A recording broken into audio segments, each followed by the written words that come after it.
अब मैं दिल्ली और मुंबई तक, ये जो एलन मस्क है, उन्होंने कहा था ना कि मैं वो हाइपरलूप, तो मैंने उनको कहा कि मैं तुमको कल जगह देता हूँ पूरी, दिल्ली से मुंबई तक की मेरे पास जगह तैयार है, लगाओ हाइपरलूप।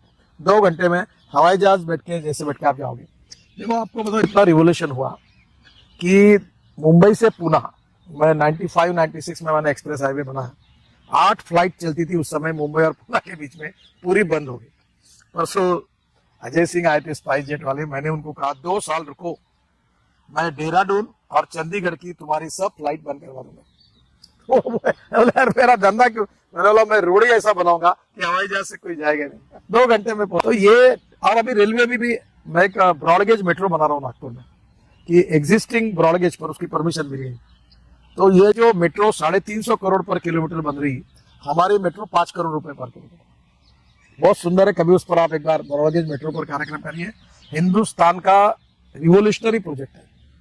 और बिजनेस क्लास और इकोनॉमिक क्लास, और इकोनॉमिक क्लास में बैठकर टीवी म्यूजिक सिस्टम सब है, रेस्टोरेंट है, एयर होस्टेज जैसी लड़की आएगी, पूरा एयर कंडीशन मेट्रो है। और उसका टिकट स्टेट ट्रांसपोर्ट के टिकट के बराबर है। और उसकी स्पीड 140 किलोमीटर प्रति घंटा है। जैसे नागपुर से अमरावती आज जाने के लिए 2.5-3 घंटे लगते हैं, तो 1 घंटा भी स्पीड में पहुंचे। के पास प्रधानमंत्री जी ने रूल्स ऑफ बिजनेस में रोप वे, केबल कार, फेनिकुलर रेलवे दी है।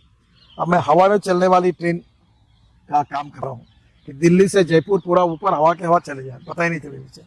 अभी पुणे में मैं एक प्रोजेक्ट कर रहा हूँ, पुणे से शिरूर तक।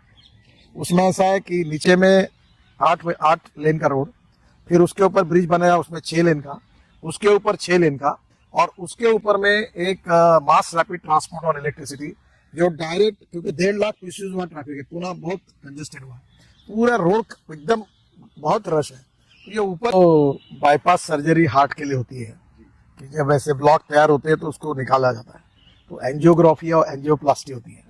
तो हमने लगभग रोड की अब इतनी अच्छी एंजियोग्राफी और एंजियोप्लास्टी कर दी है कि लगभग अब जवान दिल बन गया।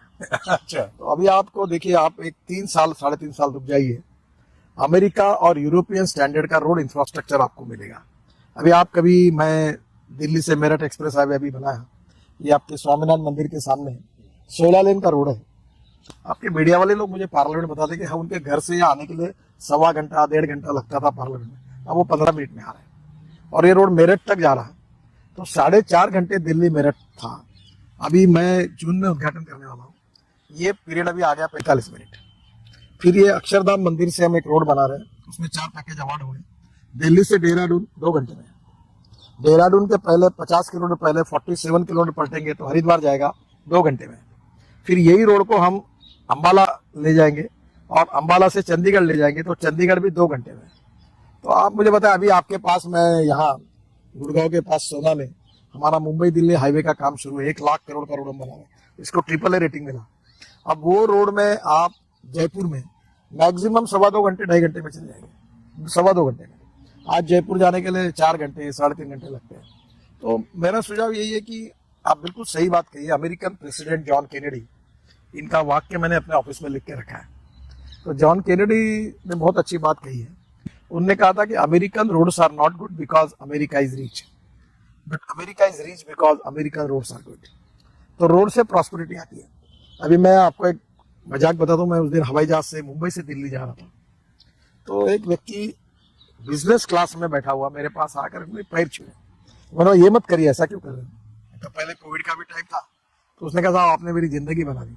बोला क्या हुआ। तो हम लोग ये द्वारका एक्सप्रेस हाईवे बना रहे गुड़गांव का, ये देख के आया मैं अभी, ये इंजीनियरिंग मार्वल है। और ये हाईवे 4 लेन में, नीचे में टनल है, 1 2 सब फ्लाईओवर बन रहे हैं।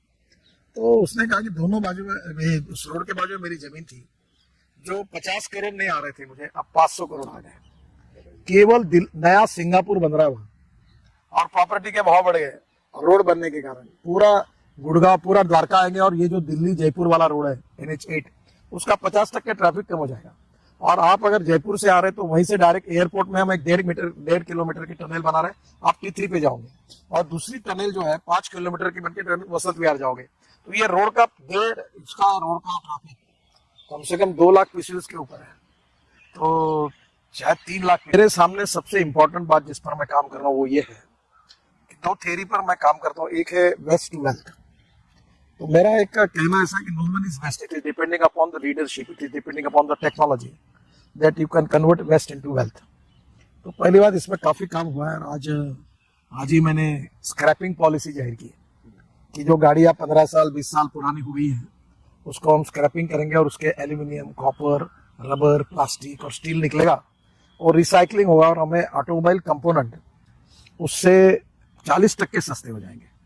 और अभी हमारा 7.5 लाख करोड़ का टर्नओवर है और इस समय में मैं आने वाली 5 साल में इसको 10 लाख करोड़ के ऊपर ले जाना चाहता हूँ। तो ये सबसे ज्यादा देश में रोजगार देने वाली इंडस्ट्री है। और इसी में अभी हम इलेक्ट्रिक यानी लिथियम आयन बैटरी जो है, फिर ethanol, methanol, biodiesel, bio CNG, electric and hydrogen fuel cell पे काम कर रहे हैं। अभी हाइड्रोजन फ्यूल सेल की बस चालू हो जाएगी। तो लिथियम आयन में 81% बैटरी हमारे देश में बनती है और मेरा प्रयास है 2 साल के अंदर लिथियम आयन की बैटरी देश में तो बनेगी पूरी 100%। और 2 व्हीलर पेट्रोलियम जो पेट्रोल का जो स्कूटर और 2 व्हीलर है और जो 4 व्हीलर पेट्रोल का है, डीजल का है, और जो बस है डीजल की, ये तीनों भी आज पेट्रोल और डीजल के, जैसे 2 व्हीलर, 4 व्हीलर और इलेक्ट्रिक बस, ये बस भी पेट्रोलियम और डीजल के बराबरी भाव में मिलेगी।